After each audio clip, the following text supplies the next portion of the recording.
Olá, seja bem-vindo a mais um episódio do Pod Saúde Urgente. Eu sou Rosana Dúlios, advogada especialista no direito da saúde, no direito das pessoas com deficiência, apaixonada pela causa autista. Hoje, a gente está muito feliz, de ouvir o que um médico pediatra tem para nos contar. Ele tem pós em psiquiatria infantil e ele é R4 de neuropediatria no Hospital Santa Casa, em Porto Alegre. Ele é o Thiago Dutra. Opa, prazer. Muito feliz de estar aqui hoje. Que legal, que bom que deu certo, né? Sim, é só assim para dar certo. E foi ali, né? Papum, né? Posso tal dia, tal horário, então vamos embora. Isso aí, tem que aproveitar o horário vago, né? Que legal, obrigada, né, por estar aqui com a gente. O Thiago, então, para quem não sabe, ele é autor, né, de um livro que está aqui. Depois a gente vai conversar mais sobre o livro. Então, ele está aqui para falar um pouquinho sobre o livro dele, sobre a história dele. Então, te apresenta para as pessoas, né?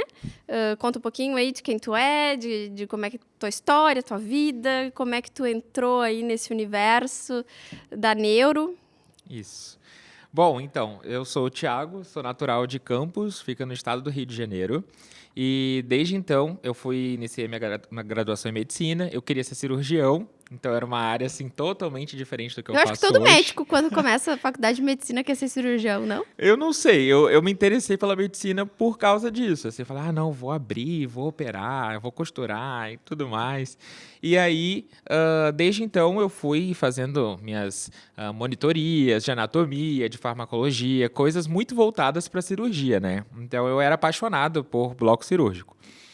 Mas teve uma disciplina no 4º ano da faculdade ali, bem começando o internato ali, antes do início do internato, que são os 2 últimos anos da graduação de medicina, foi uma disciplina chamada Desenvolvimento Infantil.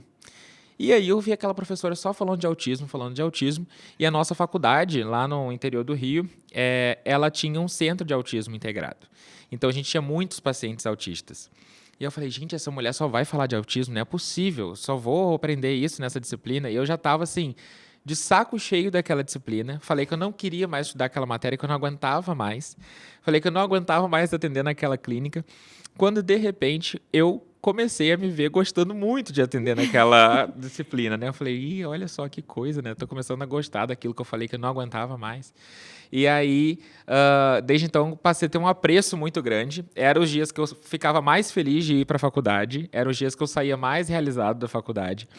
E aí ela falava, não queria dizer nada não, mas você vai seguir nessa área aí. Eu falava, mas nunca. Mosquitinho te picou. Mas nunca. E aí a gente atendeu um caso bem complexo, assim. A gente tinha, os nossos pacientes eram nossos por 6 meses, né? No posto de saúde e nas unidades de saúde que a gente atendia para manter o vínculo com o paciente, para aprender e tudo mais. E um desses pacientes, que eram meus pacientes, era um dos meus pacientes, ele tinha 6 anos de idade. E ele tinha um diagnóstico que não fazia sentido, mas ele era diagnosticado com esquizofrenia, que é um diagnóstico muito precoce e que a gente não vê muito numa criança de 6 anos. Não é comum na psiquiatria a gente falar de uma esquizofrenia em pacientes tão novinhos assim, né? E esse paciente, ele tinha comportamentos realmente muito desafiadores, mas que não faziam sentido para mim estarem dentro do diagnóstico de esquizofrenia. Ele tomava 8, 9 medicações com 6 anos de idade, e ele passava por vários médicos diferentes, e ali ele estava sendo atendido por nós, quando, de repente, eu questionei uma professora que atendia naquela unidade. Falei, olha, será mesmo que esse paciente é esquizofrênico? Porque eu não acredito que seja, não me parece ser, mas eu era só um estudante, né? E ela disse, não, ele e é isso aí, né? É isso, não se mete, você é o estudante, né? Então, é isso. E aquilo me incomodava, porque eu via que o paciente tinha vários efeitos colaterais das várias medicações que ele tomava. Então, eu troquei uma ideia com uma outra professora, o que não era tão ético de se fazer naquela situação. E ela falou, não, manda para mim que eu vou avaliar. E ele não era esquizofrênico, ele era autista. E a partir dali, a gente fez um trabalho assim, multidisciplinar com aquele rapaz no nosso centro lá da faculdade. E ele evoluiu muito, assim, a gente conseguiu tirar 4, 5 medicações dele. Ele ficou com uma medicação, ficou com desenvolvimento, assim, não vou dizer, não foi milagroso, mas a gente ouviu ele falar sem estar sonolento pela primeira vez, a gente viu ele andando e tendo prazer em realizar atividades que ele não tinha, porque ele estava sempre dormindo, sabe? Sempre muito dopado, realmente, de medicações. E aquele caso nos marcou muito, assim, porque a gente viu um grande resultado. Aí ela me chamou, falou, vem falar desse caso num evento que vai ter aqui. E aí eu fui no evento, falei, tá, vou falar no evento lá do Dia do Autismo, vão ter só os vereadores ali mesmo e acabou assim, né? Vou estudar o caso. Estudei. Quando eu cheguei lá, eu ainda era estudante, estavam vários médicos, várias pessoas super, assim, experientes falando, e eu ia falar, e todo mundo, quem é esse garoto aqui falando? E aí, quando eu fui ver, estava sendo transmitido para todo o Brasil. Tinha umas 600 pessoas, eu acho, na Câmara. Eu não estava pronto para isso mesmo, assim, eu não preparei nada nesse nível, assim. E aí, deixaram meu e-mail lá. No outro dia, começou, senhor Tiago. E eu tinha 22 anos, 22 anos. Senhor Tiago, gostaria de convidá-lo para falar sobre autismo em tal lugar. Senhor Tiago, gostaria de convidar... eu assisti o senhor, gostaria de convidá-lo. Falei assim, gente, mas quem sou eu para falar de autismo? E aí eu aceitei todos os convites, né? Que eu falei, não, é uma oportunidade, vamos lá. Tá acontecendo por algum motivo, mas eu comecei a estudar autismo, assim, de uma forma exagerada. Então, meus amigos falavam, você só vai estudar isso agora? Só isso. Daí eu só estudei autismo, basicamente, ali, e me apaixonei. Daí eu falei, gente, é isso que eu quero fazer. Daí, então, os convites foram se multiplicando, aí recebi um convite nessa mesma época de estagiar em um dos maiores centros de autismo nos Estados Unidos, e isso foi no 5º ano da faculdade. Então eu fiz uma temporada lá da minha formação, que foi muito incrível para mim. E aí quando eu tive contato com a realidade assim, americana do diagnóstico e manejo de pacientes autistas, falei, não, eu quero fazer algo parecido com isso no Brasil, quero voltar para o Brasil, e voltei, e aí dediquei toda a minha formação para isso. E o que tu percebeu lá nos Estados Unidos de tão diferente? Bom, acho que a chave da coisa é realmente eles não levam a expressão diagnóstico precoce em vão, assim, eles realmente levam muito a sério. E todas as ações coletivas de saúde são destinadas, de fato, a realizar um diagnóstico precoce para a gente fazer uma intervenção precoce. E uma coisa assim que me desconstruiu bastante lá também não há necessidade de você ter um diagnóstico em casos de dúvidas diagnósticas para você começar a intervir nas dificuldades dos pacientes.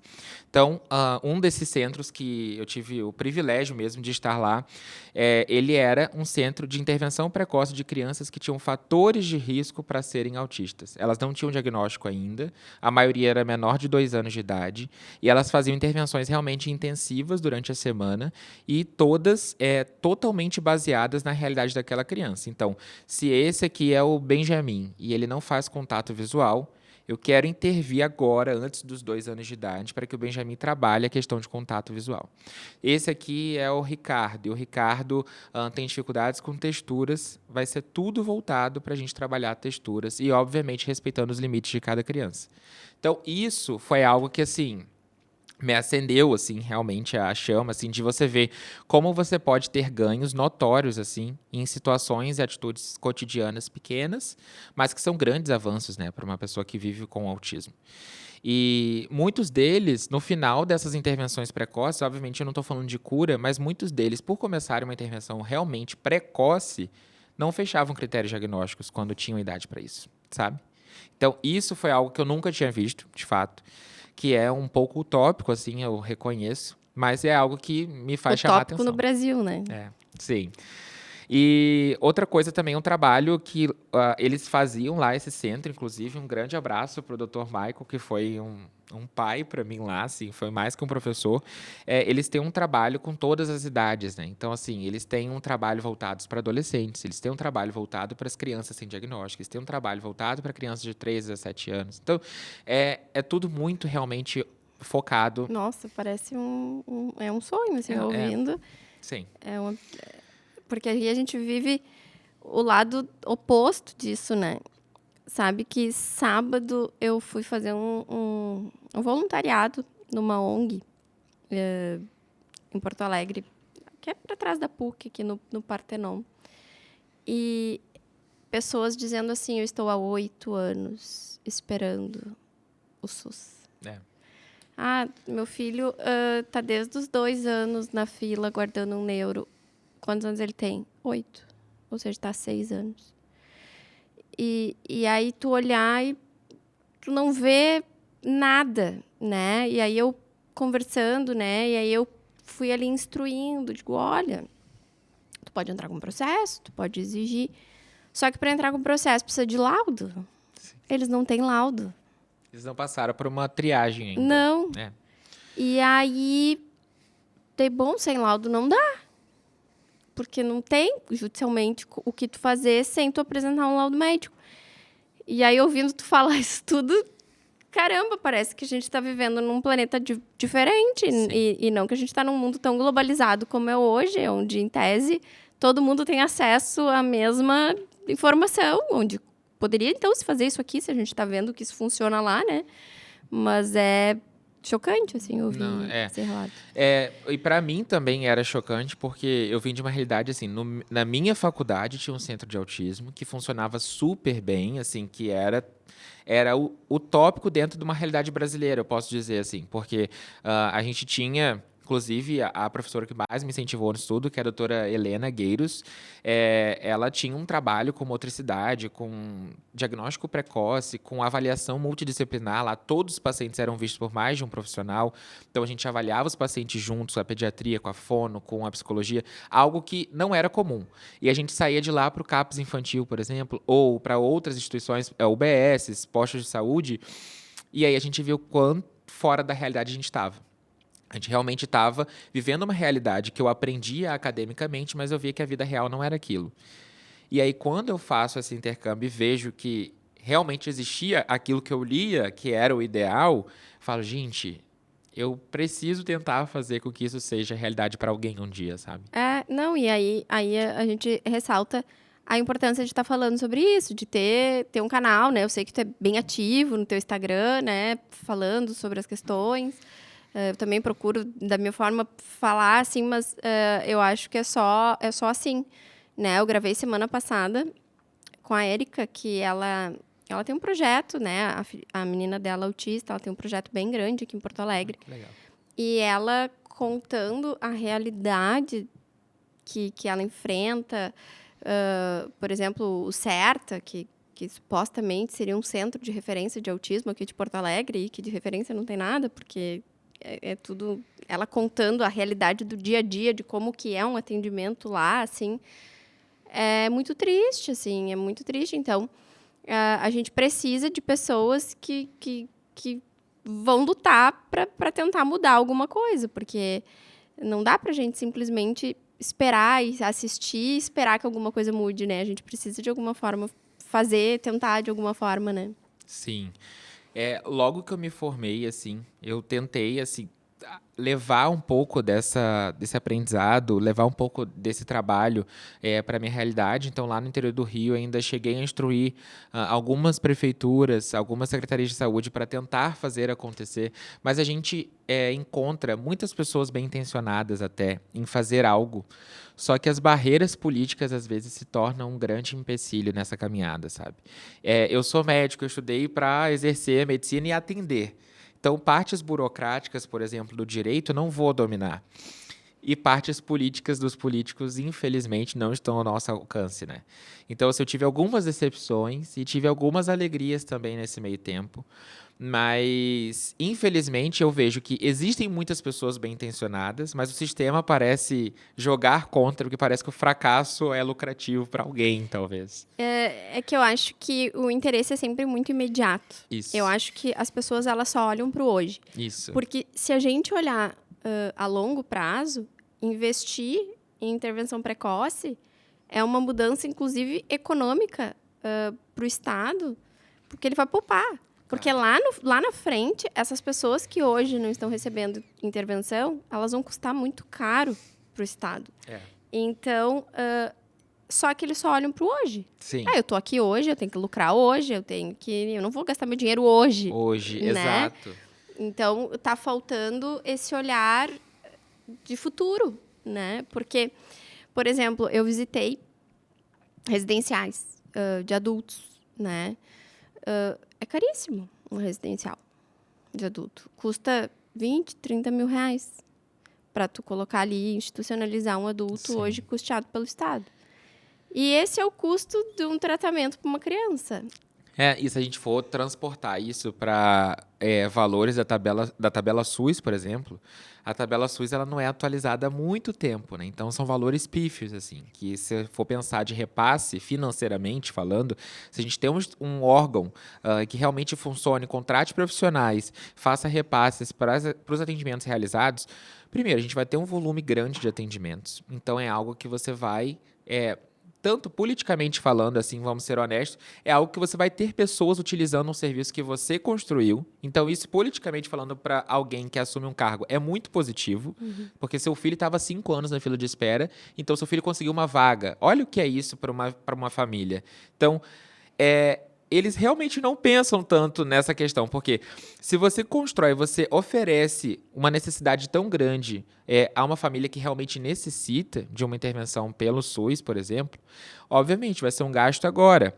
Mas aquele indivíduo que consegue uma independência em atividades de vida diária, um indivíduo que consegue trabalhar, por exemplo, ele é um indivíduo que vai custar muito menos futuramente para o governo, para os órgãos governamentais. Porque vai ser um indivíduo que tem autonomia, vai ser um indivíduo que faz girar a economia, vai ser um indivíduo que consome, não vai ser um indivíduo que simplesmente recebe o auxílio e está ali esperando acontecer a vida, sabe?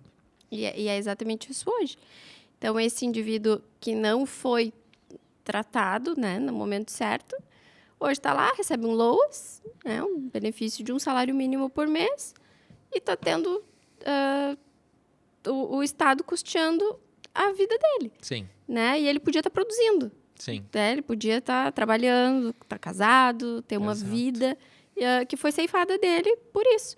E até mesmo politicamente, porque hoje em dia, quem levantar essa bandeira e quem criar um centro de fato referência, Que porque funcione. o que a gente tem hoje não é, Sim. mas é até politicamente interessante. Claro. Porque, né? É bonito falar isso, Nossa, né? mas sim, é um pouco de visão mesmo.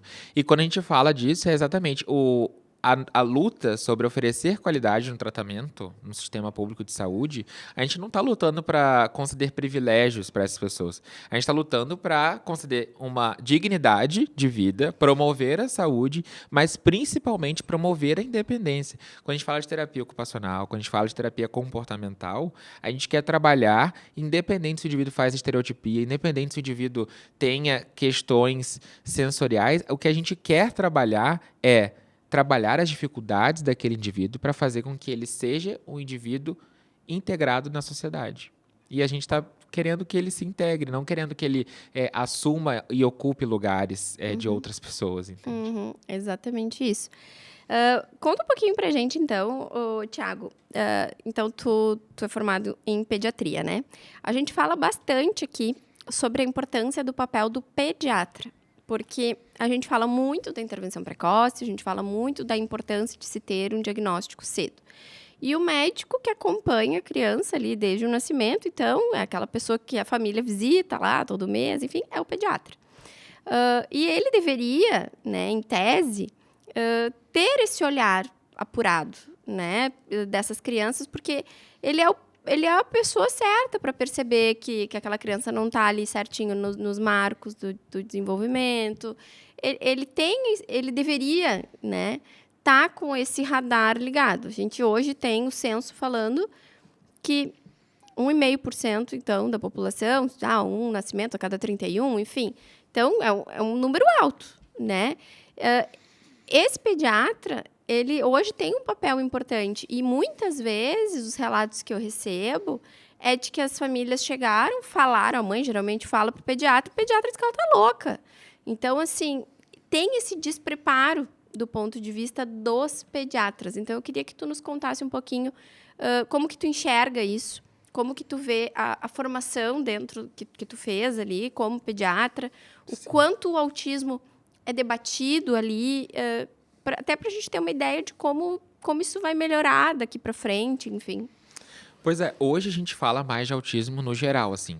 falando socialmente falando, a gente fala mais de autismo, então, obviamente, isso acaba refletindo na formação médica, mas eu vou dizer da minha formação médica, eu ingressei ali meados de 2015 na graduação e naquela época não se falava tanto, e eu tô falando de 10 anos Não é muito, atrás. né? Então, assim, eu ainda tive algum contato por ter um viés muito, muito seleto, assim, de ter o centro de autismo na faculdade, mas o que não é a realidade na maioria das faculdades de medicina no geral. Então, assim, quando você se forma médico, você, infelizmente, ouve falar muito pouco sobre autismo. Você estuda muito pouco autismo. Um pouco, talvez, em pediatria, um pouco, talvez, em psiquiatria, mas você vai entender que aquele indivíduo que se forma nos 6 anos como generalista, ele vai atender pessoas que podem estar dentro do espectro ou não.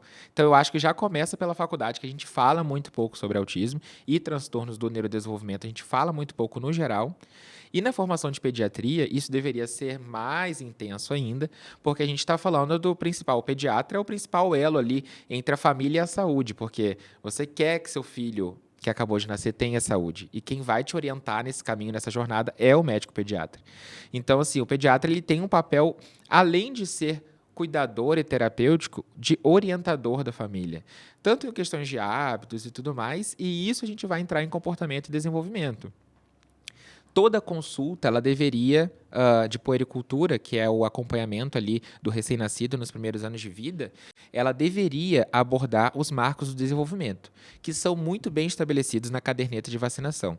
Então, assim, hoje a gente tem uma caderneta pública, que é de acesso gratuito, e a gente vai ver ali, ó, seu filho caminha, seu filho sustenta a cabeça, seu filho olha no olho, e isso deveria ser aplicado em todas as consultas de puericultura, porque para cada idade a gente tem os marcos do desenvolvimento.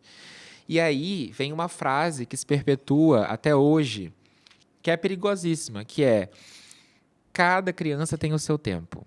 Não, ele está atrasado nesse marco aqui, mas vamos observar. Você tem um limite para observar. Eu sei que cada criança realmente, tem criança que corre e não engatinha, tem criança que engatinha e depois corre. Isso é, obviamente, indiscutível, mas a gente tem limites para esses marcos. E na formação de pediatria, infelizmente, se fala pouco sobre desenvolvimento no geral. Eu falo isso sobre a minha realidade e sobre a realidade de vários colegas pediatras.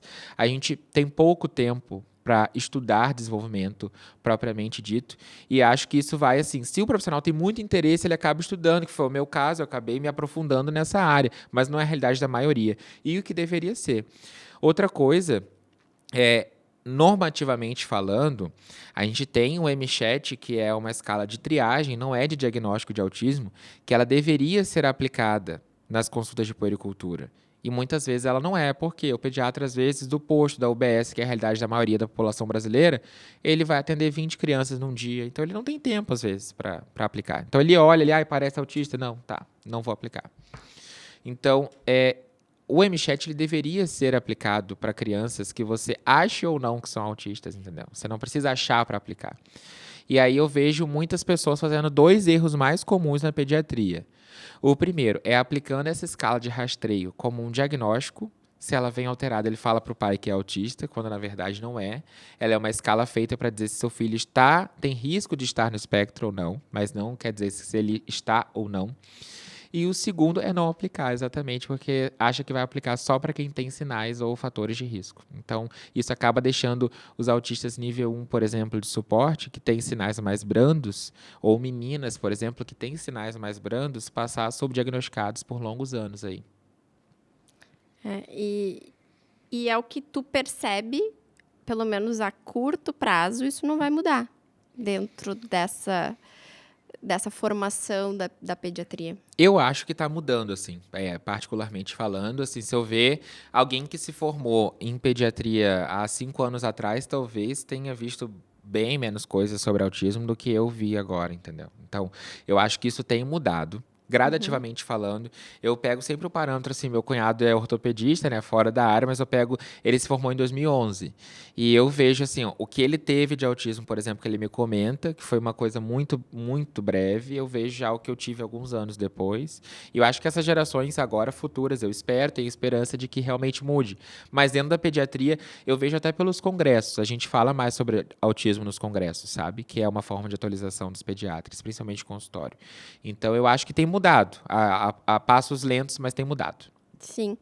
E a psiquiatria infantil, que é a tua pós, o que se fala de autismo ali? Como é que tu poderia dizer isso para nós? Eu fiz a pós de psiquiatria infantil porque eu tinha terminado a faculdade, e aí eu queria fazer uma residência médica, que inclusive eu vou falar depois um pouquinho sobre como saber se seu médico é realmente especialista ou não, porque isso é muito importante. Mas eu sabia que eu queria fazer uma residência médica para ser especialista em algo. Daí eu estava muito na dúvida se eu faria psiquiatria para fazer uma sub em psiquiatria infantil ou se eu faria pediatria para fazer neuropediatria, que é o caminho tradicional de formação de especialistas. Então eu fiz a pós de psiquiatria infantil pensando, eu vou ver como os assuntos realmente, como são os assuntos da psiquiatria especificamente, e se for essa a área que realmente goste, eu vou seguir por ela. Eu achei incrível, assim, eu me apaixonei por todos os conteúdos. Basicamente, se a gente for comparar a neuropediatria da psiquiatria infantil, são áreas complementares, só que a psiquiatria, ela vai trabalhar mais a parte comportamental da criança, então a gente vai falar mais de comportamento. Então, a gente vai estudar tudo que tenha relação com o desenvolvimento do comportamento da criança e da mente, realmente das ações da criança. O que explica aquela ação? O que explica aquela diferença? Então, a gente está falando mais nesse viés comportamental. Quando a gente fala da neuropediatria, que aí foi a área que eu escolhi fazer residência médica, basicamente a gente vai estudar todo o neurodesenvolvimento que influencia não só no comportamento, mas também nas suas funções neurológicas, dentre elas a cognição, por exemplo, sabe? Então, a gente vai falar sobre fala, vai falar sobre algumas comorbidades que podem ter, como epilepsia. Então, acaba que tem um viés mais clínico. E a psiquiatria é um viés mais comportamental. Basicamente, essa é a diferença. E aí, eu vi que na psiquiatria eu amava tudo aquilo, mas eu sentia falta de coisas clínicas. E não que o psiquiatra não veja situações clínicas, mas eu sentia falta daquela vivência clínica mesmo, então por isso que eu acabei optando por fazer pediatria e depois neuro.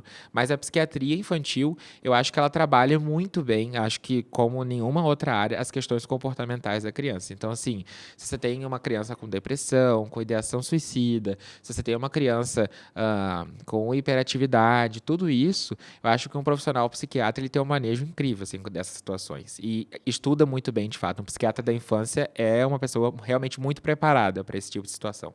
Uhum. E a gente sabe também que essas questões de depressão, de ideias suicidas, elas vêm muito juntas do autismo.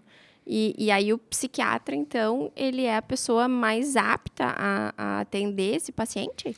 Isso, sim. Obviamente, assim, a gente quando está falando de medicina, é muito delicado falar o que um especialista pode ou não fazer. Mas se Eu fosse... não sou médica. Não, capaz.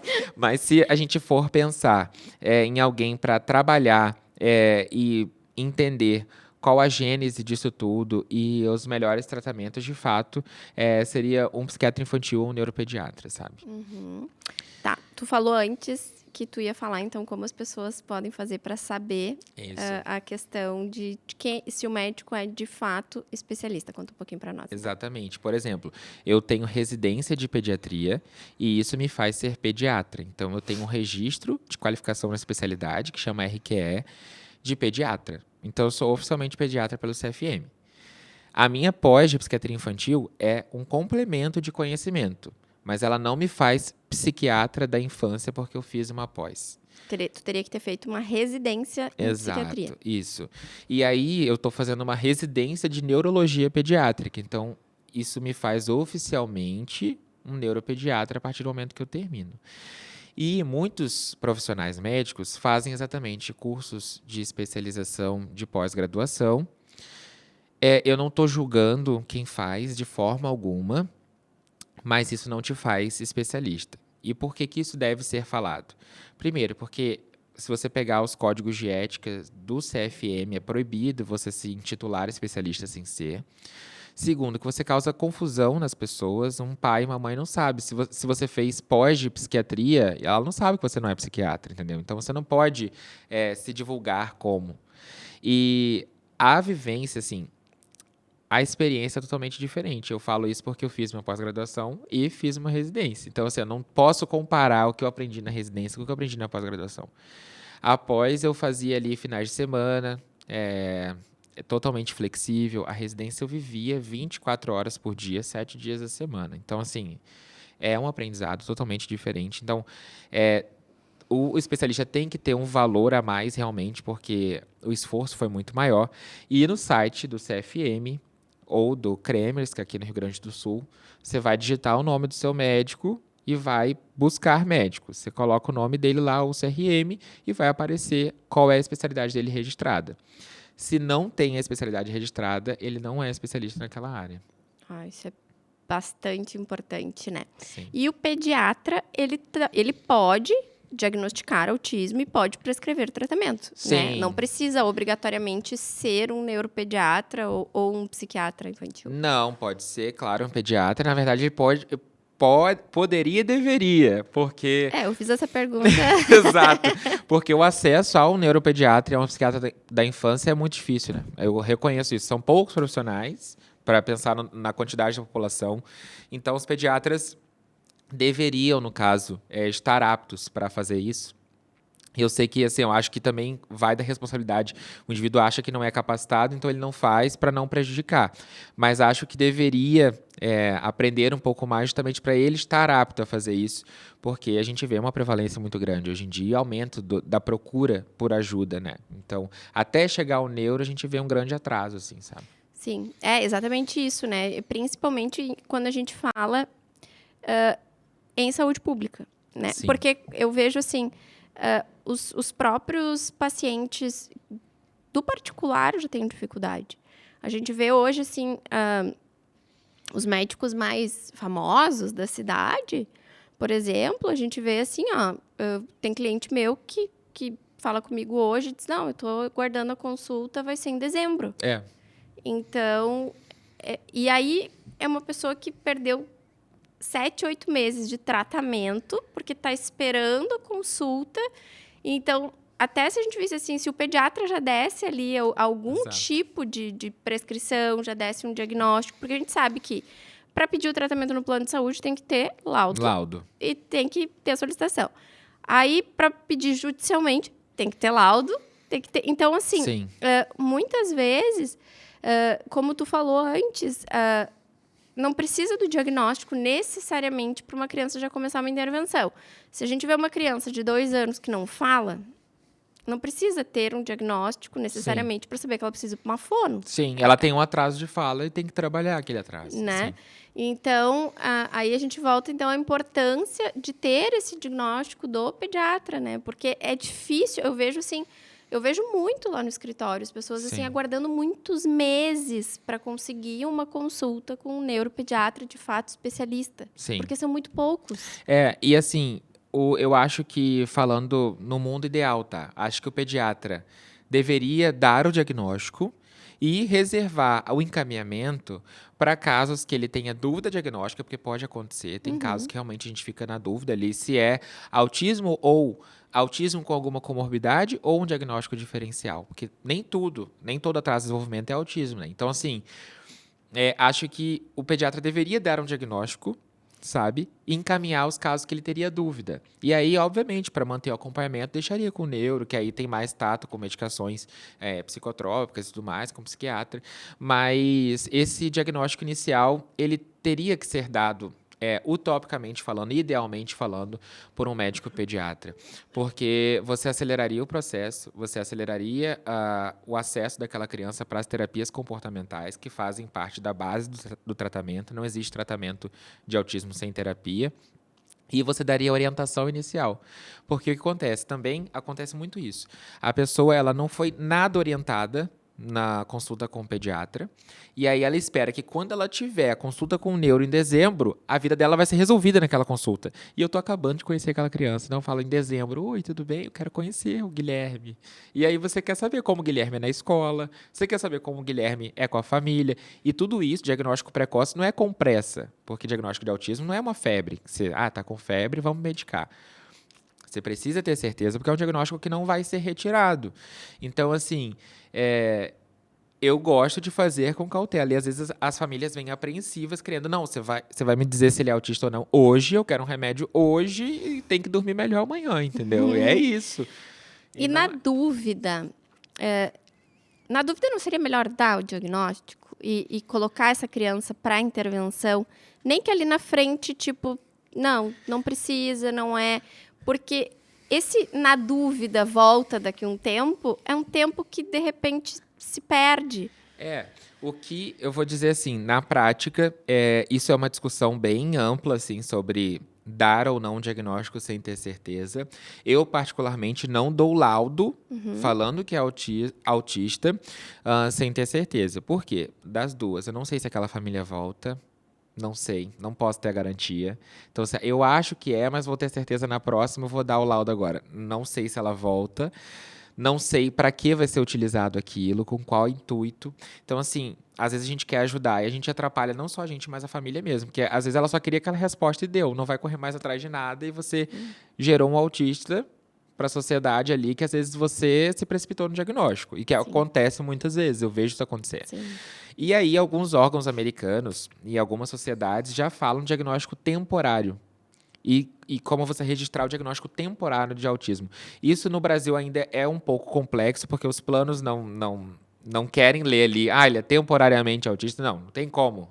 O SUS também, você tem autistas na fila, você vai colocar alguém que é temporariamente autista, mas muito se fala, e às vezes, quando principalmente para plano de saúde, eu sempre coloco um atraso no desenvolvimento. E aí tem CID para atraso no desenvolvimento, que é um CID, está classificado ali. E aí eu falo, em investigação diagnóstica para autismo, sendo avaliado e tudo mais rotineiramente, com atraso significante na interação social, porque isso a gente vai dizer que a criança ela tem uma classificação, ela tem um atraso no desenvolvimento, ela precisa de intervenção, então justificaria você solicitar a intervenção, e você pode voltar atrás ali, com a intervenção, o atraso foi resolvido, está agora dentro do esperado para a idade, ou com a intervenção se viu que se permaneceu tais dificuldades, fechando o diagnóstico para autismo. Isso principalmente para crianças ali entre 2 e 3 anos, que às vezes não têm sinais tão evidentes de autismo, isso principalmente em pacientes do sexo feminino, que às vezes tem sinais muito brandos, mas você precisa intervir. Então, o segredo é não deixar de intervir, não deixar de encaminhar, sabe? Porque isso é um fator, né? Porque para as famílias conseguirem um tratamento, é só com diagnóstico. Sim. Né? E aí fica essa lacuna, né? Vou ficar avaliando, mas nesse meio tempo ela não consegue nada. Porque se ela não tiver o laudo ali com o CID, o papel, ninguém dá tratamento para ela, né? Sim.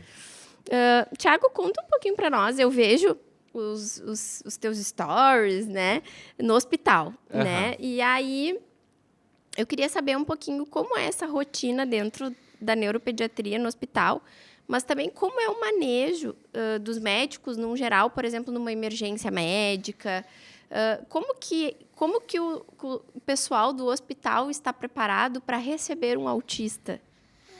Olha, eu vou dizer dos hospitais em geral, tá? Não estou falando de nenhum hospital específico. Sim.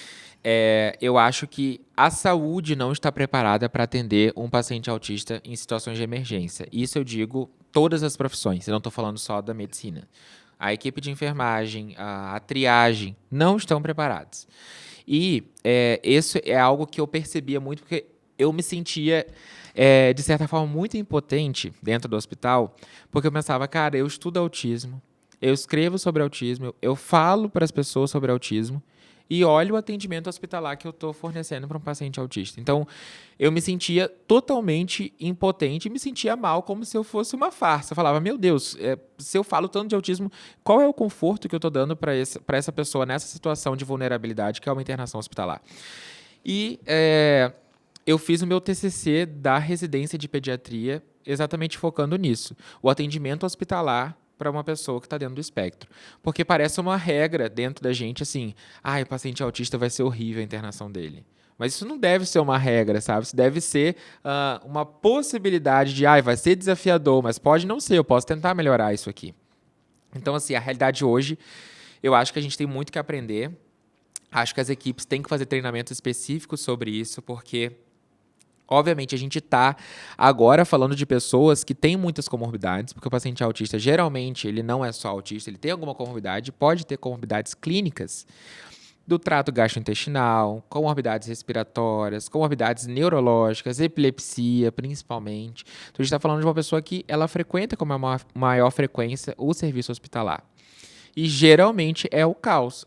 É aquele comentário assim, nossa, vai chegar aquele paciente autista, fica com você. Você que gosta, você que é da neuro, você que atende. Então parece que o paciente autista vira do especialista, quando na verdade ele é um paciente e ele deve ser cuidado integralmente por todos, né? Não é por um único médico. E o que eu acho, assim, eu fiz uma cartilha, eu podia ter trazido, mas tem lá no meu Instagram. É uma cartilha que eu fiz com narrativas sociais. E são várias estratégias que eu pontuei falando como a gente poderia oferecer um tratamento hospitalar mais adequado, não só para o autista, mas para a família, né? Porque é uma experiência, na maioria das vezes, traumática. Então, primeiro, é uma adequação sensorial que está ao nosso alcance. Eu não estou falando de mudar tudo, mas, por exemplo, fora do inverno, que as emergências não estão tão lotadas, enfermarias não estão tão lotadas, tentar deixar o paciente autista num local sozinho, dentro do hospital, num quarto só para ele, é muito mais confortável do que você colocar ele com mais outras 3 crianças que vão chorar, que vão cair, que vão jogar coisa. Então, você vai ter uma sobrecarga sensorial começando por ali. Então, a acomodação do paciente. Segundo, tentar reduzir estressores externos. Então, assim, às vezes fechar a janela ajuda. Coisas básicas, assim, sabe? Reduzir a luz, ou deixar a luz apagada quando sair. Obviamente, isso depende de paciente para paciente, mas tentar fazer ajustes sensoriais simples, que podem ser muito positivos para aquela experiência hospitalar. A segunda é a comunicação efetiva com os pais. Os pais, às vezes, de autistas, eles já vêm com uma demanda assim, olha, eu preciso só disso para ir embora, eu preciso só do exame de urina e eu vou embora. Então, assim, tentar manter um vínculo importante, porque se o pai tá tenso, a mãe tá tensa, a criança tá tensa junto, sabe? E acho que a importância também de manter esse diálogo com essa família, porque também eles vão saber orientar. Ó, meu Exato. filho tem uma questão com isso, ele tem Isso. dificuldade aqui, ele tem... não tem nenhum problema com luz. Não, ele tem problema com luz. Isso eu acho que é importante, né? Isso. E aí eu criei esse é o meu projeto de intervenção, daí eu criei um questionário que seria aplicado na triagem de admissão do paciente. Então esse questionário fala de seletividade. Seu filho tem seletividade alimentar? Seu filho não come determinado alimento? Seu filho tem problemas com sonhos? Quais? Seu filho tem... para a gente entender o todo do paciente. Existe algum objeto de apego do paciente que possa estar junto com ele? Seu filho tem algum personagem favorito para a gente talvez tentar colocar na televisão enquanto vai fazer algum procedimento?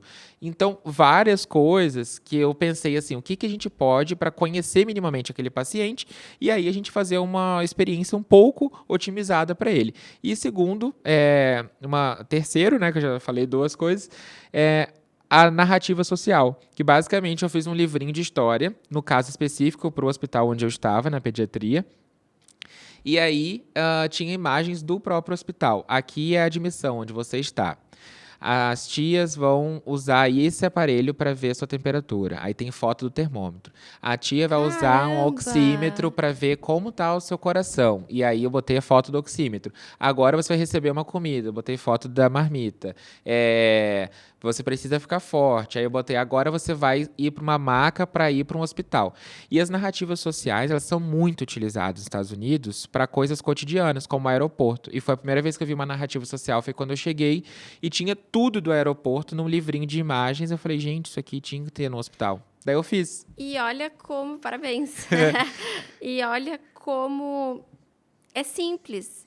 Não que não tenha dado trabalho fazer, mas eu digo assim, é um olhar um pouquinho mais cuidadoso, mas é tão simples. Não, é muito simples. Fazer isso para os ambientes no geral. Sei até para viagem. Vai para a escola, vai para o aeroporto, enfim, os ambientes no geral, né? Vai no shopping, para poder preparar a criança para aqueles desafios que ela vai encontrar ali.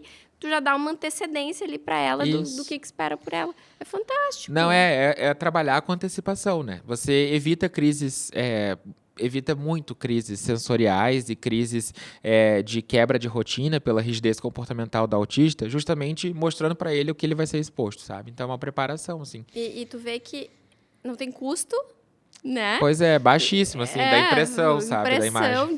De fazer um papel. E olha como isso humaniza, né? Sim. Como essa família vai se sentir sendo acolhida no hospital dessa forma, Sim. né? A própria mãe e o pai já estão olhando, estão preocupados com ele, porque eu vejo muito isso, assim, né? Tá todo mundo arisco já, né? Todo mundo. Com medo, né? A família com medo das experiências péssimas que tiveram antes, e o paciente com medo do desconhecido, e o profissional com medo do que não sabe trabalhar. Sabe que eu gravei aqui com uma dentista. E ela é dentista especialista em crianças autistas. E aí ela contando, é lindo de ver. Porque o que ela fez? Ela criou um espaço lúdico antes de chegar na cadeira do dentista. Então, primeiro que quando a criança, tipo, a família marca a consulta com ela, quando é a primeira consulta, uma semana antes ela entra em contato com a mãe e pergunta tudo da criança, né? Tudo que ela poderia saber. E aí ela pergunta se tem terapia ocupacional, fono, ela entra em contato com a terapeuta ocupacional e com a fono da criança para saber as dificuldades e, enfim. Aí ela começa a fazer o atendimento nessa área lúdica, então ela senta no chão com a criança. que legal. E aí ela vai fazendo brincadeirinhas com coisas relacionadas à boca, dente, não sei o quê, vai fazendo a criança abrir a boca, ela já vai olhando para a boca da criança. Sim. E aí ela contava que, por exemplo, muitas crianças, a mãe chega e diz assim, não, meu filho precisa ser atendido sedado, porque ele nunca vai ficar na cadeira dentista, porque a outra vez que ele foi no dentista foi um horror. Sim. E aí ela disse que muitas crianças, ela consegue fazer todo o atendimento sem sedação, só porque ela vai fazendo toda essa preparação. Então, isso que tu falou do objeto de apego, então ela sempre pergunta antes, então, nessa entrevista preliminar com a família. E aí ela contou de um menino que tinha alguma questão de carrinho, alguma coisa assim. E daí ela disse que o marido dela, ele fazia carrinho de Lego, uma coisa assim. E ela disse que botou o carrinho, tipo, atrás dela, assim, na cadeira do dentista. E disse que ele estava fissurado ali no carrinho. E ela, tipo, tá, depois que a gente terminar aqui, tu vai poder brincar com aquele carrinho. E ela disse que fez todo o procedimento, o menino não precisou ser sedado. Daí depois, enfim, ele brincou com o carrinho. Então, assim, tu vê como humanizar funciona, né? Mas tem que ter vontade. Tem que ter vontade. E, assim, vontade não só de um, né? Tem que Sim. ter, o serviço tem que abraçar aquilo. Uma coisa também que eu falo são questões, às vezes, burocráticas. A criança tem direito a um acompanhante. Daí tá, ela tem direito a um acompanhante. A mãe, que é a pessoa que fica mais com a criança, às vezes trabalha. Daí deixa o pai ou deixa a avó no hospital. Mas aí vai fazer um procedimento, uma coleta, que é difícil. Até pra gente não é agradável fazer uma coleta, né? Nós adultos. Imagina uma criança. E daí, você flexibiliza. Ah, só pode o acompanhante? Não, vamos deixar a mãe subir naquele momento, sabe?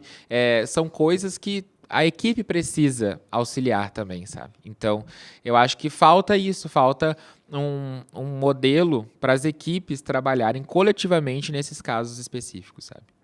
Sim, com certeza. E é impressionante a gente falar porque isso funciona e facilitaria o serviço de todo mundo. Então, é algo que tu vai botar um pouquinho de esforço a mais aqui, Sim. Mas na prática vai te dar muito menos trabalho ali na frente. Então, muito. É uma coisa que compensa, né? Sim. Deixa eu pegar o teu livro aqui. Ah, sim. Vamos falar, então, um pouquinho aqui do teu livro. Quero Entender o Meu Filho, um guia para famílias que vivem o autismo. Deixa eu mostrar aqui na câmera. Como é que surgiu, então, a história do livro? Então, esse livro, assim, já era um sonho que eu tinha de escrever. E eu queria fazer algo, porque quando eu comecei a estudar autismo, eu vi a quantidade de informação errada que a gente tinha. E informação errada em sites teoricamente sérios, assim, sabe? Eu fiz cursos, por exemplo, de sociedades médicas que falavam coisas que a gente já não falava mais dentro de autismo, sabe? Eu pensava, gente, se eu que sou médico tenho dificuldade de encontrar informações realmente sérias e comprometidas cientificamente falando, imagina para uma família que acabou de descobrir. Então, eu sempre quis fazer algum manual para as pessoas que estão vivendo esse momento de descoberta ou de aceitação diagnóstica e até de manutenção do tratamento. Então, eu comecei a escrever, assim, né, vagarosamente, coisas que eu achava importantes. Tipo, o que eu gostaria de saber? O que eu gostaria que os pais soubessem quando eu vou falar sobre seu filho talvez possa ter autismo? E daí eu fui colocando tópicos, e aí todo dia que eu tinha uma folguinha, eu ia escrevendo alguma coisa ali naqueles tópicos. Então eu falo desde os sinais de risco até o próprio tratamento da família dentro de casa, até o próprio autocuidado das pessoas que cuidam dos pais, a importância, né, deles se cuidarem, porque isso é algo que fica negligenciado. Falo sobre genética, sobre a chance de ter outro filho, que é um grande medo assim, das pessoas que têm um filho autista. Será que se eu tiver outro filho, esses riscos são maiores ou não? E fala sobre medicação, terapias, alimentação, crises sensoriais, crises comportamentais. Então, basicamente, eu falo um pouquinho do que a ciência fala sobre todos os temas que É, de mais geram fato, dúvidas. um guia. É um guia. Aham. Que bacana. E daí quem quiser comprar, faz como? No meu Instagram ali, Dutra Lopes com Z. Tem ali na minha bio um link, daí tem 3 opções, tem tanto para usar no Kindle, tem em PDF também, para você usar como e-book, e tem também um livro impresso no site, então é só clicar ali na minha bio que tem o link bem certinho lá, e tem essas 3 opções para quem quiser adquirir. Que bacana. Que legal essa tua preocupação de acolher, de se preocupar, né? Como tu disse, tu fez essa cartilha lá do hospital, o livro. É bacana a gente ver, assim, que dá pra gente fazer a diferença, né, no mundo, assim. É um trabalho de formiguinha que a gente vai fazendo, vai construindo, mas é possível, né? Acho que isso serve até como um estímulo aí para quem talvez tenha uma ideia guardada em casa, para que coloque em prática, né? Não, é possível demais, assim, porque ano passado eu estava estudando muito para a prova da Neuro, e daí isso foi uma coisa que eu fazia nos tempos livres, assim. Então, era toda segunda-feira que eu escrevia um pouquinho desse livro. Foi assim. E a gente pode, cada um dentro da sua área, dentro do seu conhecimento, ajudar as pessoas de alguma forma, né? Eu acho que serve como um estímulo. Tô curiosa para ler. Eu vou trazer um para você Não, ler. vou ficar guardando. Tu sabe que o autismo, para mim, ele veio, assim, eu senti muito como um chamado. E quando tu foi contando daquela tua paixão lá no início da faculdade e que tu começou a estudar, eu me vi nisso. Porque eu, advogada, e eu sempre trabalhei dentro da área da saúde. Então, eu buscava cirurgia, medicamento de alto custo para paciente oncológico. Eu ia por esse caminho, assim, contra plano de saúde, contra o SUS. Internação, em UTI, ou transferência. A pessoa está num hospital no interior que não tem, né, especialidade médica, precisa vir para um hospital de referência. Fazia muito isso. E aí, quando apareceu um autista no escritório, para mim, num primeiro momento, era a mesma coisa. Eu ia pegar o laudo, eu ia colocar no papel e ia exigir que o plano de saúde desse aquele tratamento. Aí eu comecei a olhar ali e eu vi que tinha alguns pormenores, assim, que mudava. Aí eu disse, vou dar uma estudada, né? Porque não é bem assim. E aí eu comecei a estudar. Aí apareceu um segundo, muito rápido, assim. Em uma semana ou 2 semanas apareceu 2. Nunca tinha aparecido nenhum. E muito rápido apareceu 2. Sim. Daí eu disse, eu preciso estudar. E eu comecei. E eu brinco, assim, eu entrei num hiperfoco, porque eu simplesmente não fazia mais outra coisa. Eu passava o final de semana vendo podcast dos médicos, do Lucelmo, da doutora Ana Beatriz, Tiago Castro. Eu passava vendo coisas deles e comprando livro, e lendo, e estudando. E eu comecei assim, eu preciso entender. E o meu medo inicial era muito assim, eu não posso falar uma palavra que, de repente, ofenda uma mãe. Esse era o meu medo, né? De dizer alguma coisa que pudesse. E aí, eu comecei... E quanto mais eu estudava, mais eu queria saber. Sim. Né? Então, hoje... E aí, quando começou o canal, então aí sim, porque... E eu tenho uma facilidade, assim, de... Isso que tu falou, eu não esqueço, né? Então... Cada convidado que vem aqui me conta alguma coisa e aquilo vai somando, assim. E eu me apaixonei, assim. Eu disse, gente, é uma realidade, assim, incrível. São pessoas que precisam tanto, né? E como é vasto tudo que a gente pode saber e o quanto é importante a gente ter todo esse conhecimento. E hoje minha vida basicamente vira em torno disso, porque 90% dos meus clientes são autistas, né? Basicamente, assim, ó, uma revolução dentro do escritório, e simplesmente porque eles andam muito em grupos, né? Sim. Então, aí E- tu fez o processo para um, deu certo, aí ele já indica 2, daí tu deu certo para esses 2, já virou 6, e aí Exato. vai proliferando, assim, né? E muito comum, assim. Esses dias até teve um caso legal. Sempre pergunto, né? Quando a mãe chega assim, quem é que indicou meu trabalho? E ela citou 3 mães diferentes. E eu disse, caramba, Coisa né? boa. Que coisa boa tá nisso. Mas eu acho que isso também é muito fruto de tudo que eu estudei.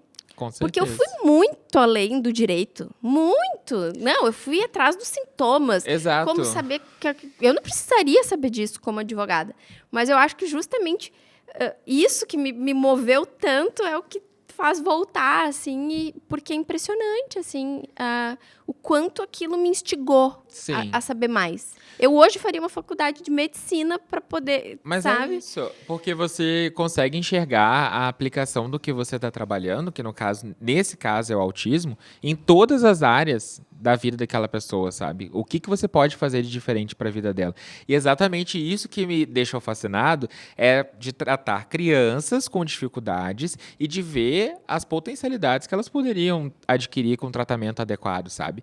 Uma criança que não conversava, você fazer ela conversar dentro de casa, olha o ganho para uma família, sabe? Para uma família típica, isso não é nada, mas para uma família atípica, isso é ressignificar toda a vida, toda a dinâmica familiar, sabe? Então, acreditar nessa mudança, tanto é que isso que você fala é real, porque uma das coisas que eu mais gosto de ler sobre autismo são questões sobre terapias que não estão dentro da medicina diretamente, sabe? Mas eu sei que é exatamente aquilo que a minha colega terapeuta vai fazer, que vai trazer o paciente diferente para mim, sabe? E é isso. O médico vai trazer um cliente mais apto para você e com novos desafios, sabe? Então, isso é muito rico, assim. Eu acho que o autismo é viciante. Ele é viciante, e é muito bom, assim, porque eu brinco que eu faço parte da equipe multidisciplinar, né? Claro, Porque faz. eu faço parte, apesar de não estar ali no dia a dia. Mas eu recebo muito feedback, sabe? Sim. Tipo, esses dias uma mãe de um menininho de 8 anos, que ainda usava fralda, e aí conseguimos o tratamento completo para ele, com 20 horas de aba, com todo o tratamento padrão ouro ali do autismo e tal. Eu acho que deu 2 ou 3 meses. Ela me chamou, doutora, eu quero te contar uma coisa. Eu consegui desfraldar o meu filho. Olha isso. Sabe, em 2 meses de Sim. tratamento intensivo, de tratamento de qualidade, Sim. sabe? E aí eu olhar assim, puxa, eu faço parte Claro disso. que faz. Sabe? Eu faço parte, né? Então, eu recebo relatos incríveis, assim. Esses dias eu recebi de uma mãe de 2 menininhos gêmeos. E a gente conseguiu, né, o tratamento para os 2. E ela me respondeu assim, meu filho tá falando, sabe? Tipo, e eu nunca iria conseguir dar esse tratamento, né? Sim. Financeiramente, se não fosse através de um processo. Então, é muito gratificante, sabe? E aí isso faz a gente sempre dar um a mais, Sim. né? Então, assim, sempre dá para dar um pouquinho a mais, né? De dizer assim, tá boa essa petição, não, pode melhorar. Vamos Sim. lá, dá pra melhorar. A gente dá pra dar um a mais pra gente lutar por isso aqui, né? Não, com certeza. E uma coisa que você falou, o medo de falar coisas e termos, às vezes, capacitistas, né? Hoje, isso eu não tenho vergonha de falar, tá? Eu vejo vídeos porque, pensa, eu tinha 22 anos quando eu comecei, e isso foi em 2019. E eu vejo vídeos meus, eu falo, gente, como que eu falava isso publicamente? Porque eu aprendi mais, mas eu vejo, não, olha só, eu não falo mais isso, eu sei que isso não é o termo mais adequado, mas eu só soube porque eu fui estudar, sabe? Então é muito legal também o quanto a gente aprende. É o que você falou, você aprende um pouco a mais com cada convidado. Eu aprendo um pouco a mais com cada paciente, assim, sabe? Claro, então, são não, coisas... isso é muito bacana, assim. E a gente vai estar aprendendo sempre. Sempre. Porque eu acho que também se colocar nesse papel de aprendiz, né? Porque Sim. não dá para ter arrogância de eu sei tudo. Não, né? E a gente trabalha muito também, assim, na questão do laudo, né? Analisar o laudo, né? Às vezes chegar e ter que dizer para a família, olha, precisaria que mudasse aqui um pouquinho, sabe? Tem médico Sim. que não aceita. Não, Né? E a gente sabe, assim, para eu judicializar um processo, o laudo é tudo. tudo para mim. Então, se o laudo não disser coisas importantes ali, existe uma grande chance de eu não conseguir. Exato. E, às vezes, o colega médico ele faz o laudo para outros colegas médicos. Só que, às vezes, a gente esquece que a gente está encaminhando para o judiciário, que talvez não seja uma colega como você, que estudou autismo. Então, ele vai ler assim, tá, essa criança aqui fala, não fala, depende da família, não depende, negado. É isso aí. E não é nem a colega, é o juiz. É, O juiz tem que entender. Então, eu Sim. sempre falo assim, né? Olha, eu preciso que tudo esteja escrito. Se a criança usa fralda com 8 anos, eu preciso que isso esteja escrito no laudo. sim. Se ela tem uma heteroagressão, se ela autoagressão, isso tem que estar no laudo. Ela ainda não fala com 6 anos, coloca no laudo. Preciso que isso esteja, eu preciso mostrar que é uma questão, né? Porque vem muito assim, tem rigidez comportamental. Sim. O que é rigidez comportamental para um juiz? Fecha critérios para diagnóstico pelo DSM. O juiz não sabe o que é DSM. Não tem nem ideia. Entendeu? Tem rigidez comportamental. Sim. O que é rigidez comportamental? Né? Então, assim, quando a gente fala, e hoje a gente sabe, é unânime, para uma criança hoje ter um bom tratamento, ela vai ter que judicializar. Tem, a maioria. Ela não vai conseguir, Sim. a menos que seja uma pessoa que tenha condições de fazer o tratamento particular, Sim. ela vai precisar judicializar para conseguir, seja contra o município, seja contra o plano. Então, o laudo ele faz muito parte da vida, sabe? Sim. E aí, quando eu fui estudando, isso foi ficando muito mais claro para mim e o quanto eu consigo hoje orientar melhor as famílias. Então, a gente Sim. vê que ir atrás de mais informação sempre vai ajudar de alguma forma, sabe? Sempre vai. E eu vejo muito isso, assim, no meu trabalho. E achei muito bacana aí a tua história. A gente já tá, olha aí, ó, a gente já falou mais de 1 hora. Meu Deus. É impressionante Nossa, porque o não teu percebi. passa voando, né? Sim. Sabe que esses dias eu fiz ao contrário. Eu fiz eu sendo entrevistada. Então, eu sentei aí Que legal. e aí um amigo meu me perguntou, porque às vezes as pessoas me falavam isso. A gente não sabe de ti, Sim. né? Porque eu Como tô entrou. sempre... Como começou, como que é a minha vida, como que é a minha rotina, né? Sim. E aí eu disse, tá, então vou fazer um ao contrário. Então eu sentei ali e aí um amigo meu me entrevistou. E aí, daqui a pouco, aí eles ficam ali sentadinhos, eles ficam me controlando no tempo. Daí quando eu vi o rapaz, estava fazendo um sinal de 50 minutos. E eu, quê? 50 minutos? Parecia que fazia 10 minutos que eu tava falando. Exato. E se falar de autismo, eu falo 3 horas. se der. Mas é tranquilo, porque a Sim. gente vai, né? Nossa vida, né? Sim. Então, a realidade do dia a dia, a gente fala pelos cotovelos. Por que tu veio morar em Porto Alegre? Desculpa a indiscrição. Não, capaz. Em 2022, eu vim fazer a pediatria aqui no Rio Grande do Sul. Daí, desde então, foi 2022, 23, 24 e agora 25 Foi por fazendo causa neuro. do Foi. estudo. Porque eu queria sair do eixo Rio ali, particularmente, nada contra os paulistas, mas não me via morando em São Paulo. E eu queria procurar outro polo, assim. E aqui o Rio Grande do Sul é conhecido por assistência à saúde mental, assim, nacionalmente foi falando. Por isso que eu fiz essa pergunta, pra saber se tinha alguma coisa daqui. Isso. E ali, em Canoas, no HU, no Hospital Universitário da UBRA, é um dos poucos lugares que se tem internação psiquiátrica infanto-juvenil. Então, eu acho que achei que isso ia ser um diferencial na minha formação, e por isso eu decidi vir pra cá. Daí foi isso, fui ver como era, acabei gostando. Tá. Não, eu tava na dúvida se tinha alguma questão de aqui ter alguma referência. Tiago, eu sempre termino os meus episódios fazendo uma perguntinha. Vamos ver aí como é que tu se sai. Se tu estivesse agora diante de uma família que acabou de receber o diagnóstico, o que tu diz pra ela? Bom, primeiro eu teria que explicar para ela o que é o autismo, porque é um medo que paira em todos os pais. Nenhum pai deseja, francamente falando, que o filho esteja dentro do espectro. Isso não é um desejo de ninguém. Por melhor que você conviva com essa ideia, por melhor que você aceite o diagnóstico, você idealiza, você projeta sonhos. E quando você se depara com o diagnóstico, aquele diagnóstico, ele tende a frustrar várias coisas que você projetou para a vida do seu filho. Todo pai imagina quando o filho vai falar papai. Toda mãe imagina quando o filho vai falar mamãe. Quando o filho vai trazer os coleguinhas em casa. E o autismo, ele vai estar exatamente nos campos da comunicação, da interação e do comportamento, que são campos assim que fazem parte de muitas das nossas expectativas sociais para uma criança. Então, primeiro, a gente desconstruir o que você imaginou para o seu filho com que a gente pode chegar junto com o seu filho. Então, assim, talvez o seu sonho não se realize, mas dentro da realidade hoje do seu filho é aonde a gente pode chegar. E é exatamente expandir limites, superar limites, é exatamente isso que a gente busca com o tratamento. E o diagnóstico agora, ele não é uma limitação para o seu filho. A gente está explicando o porquê dele ser diferente. Ele não é doente, ele funciona de uma forma diferente, assim como o sistema de computador.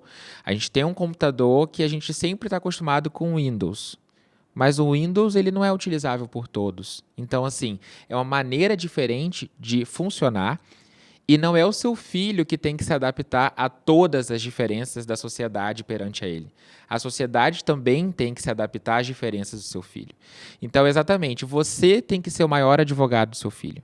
Você tem que ser o maior defensor, o maior terapeuta do seu filho. Porque, assim, a gente não quer podar as diferenças dele, a gente não quer retirar as estereotipias, a gente não quer torná-lo uma criança típica. A gente quer tornar o seu filho na melhor versão que ele pode ser. E para isso a gente precisa da sua ajuda, da minha ajuda, da ajuda de todos que puderem ajudar. Que bacana. Então tá. Obrigada. Muito obrigado. Obrigada pela conversa. Foi muito legal ouvir. Foi a primeira vez que alguém falou aqui, por exemplo, como é a experiência fora, né, que legal. do Brasil. Então acho que também ter esse olhar, porque a gente critica muito, por exemplo, aqui o nosso sistema de saúde e tal, e muito assim pelo olhar que a gente tem de Sim. entender que as coisas não estão certas. Mas é muito bom a gente ver que existe o que funciona, Sim. né, fora. E aí eu acho que é um estímulo a mais para a gente correr atrás Sim. daquilo ali. Não Verdade. é assim, eu imagino um mundo melhor, mas eu na prática não sei. Aonde quer chegar? Né? Mas que lugar melhor é esse? Não, existe um lugar melhor. Existe uma ideia que dá para copiar. Sim. Né? Só abrindo parênteses rapidinho, não vou me estender, mas isso até dá assunto para outro podcast. Vamos lá. Porque a realidade fora, assim, ela é muito maravilhosa quando funciona também. Sim. Porque lá a gente não tem um sistema público de saúde, então a gente está falando de sistema privado e que muitos pais acabam judicializando também para conseguir os tratamentos. Então, assim, esse tratamento ideal que eu disse de intervenção precoce, muitas vezes ele acontece após uma judicialização também. Tu sabe que num dos livros de autismo que eu li, e agora eu tenho medo de falar o ano errado, mas eu acho que falava que a primeira judicialização de autismo foi em Denver, né? Foi em 1994, nos Estados Unidos. Olha isso. Então, eu tenho quase certeza que é 94. Sim. Posso estar enganada, mas eu acho que foi 94. E a gente está em 2025 no Brasil e eu estou fazendo a mesma coisa. Sim. Né? Então, foi uma coisa que me chamou muito a atenção, né? O quanto foi antes. Sim. Lá. Mas lá também é muito fruto da judicialização, né? É, bastante. A gente vê muito. Principalmente por essa questão da saúde ser privatizada, né? Sim. A gente reclama muito do SUS. E aí, até quando eu fui entrevistada, daí me perguntaram sobre isso, assim. E eu disse, eu sou uma pessoa que eu vejo muito o problema do SUS, mas eu já morei fora e eu fiquei doente nos Estados Unidos. E eu paguei um dobrado lá. Eu imagino. E eu tive que voltar para o Brasil, porque eu não consegui ficar bem. Meu Deus. Lá. Sim. Eles não... Eu tenho eczema atópico. Uhum. Mas lá ficou num nível hard, assim, muito crônico. Era absurdo, assim, tinha ferida. Tipo, hoje eu tenho, assim, uma coisinha, sabe? Uhum. Mas era muito, muito, muito, muito hard. E eles não conseguiam conter de forma nenhuma.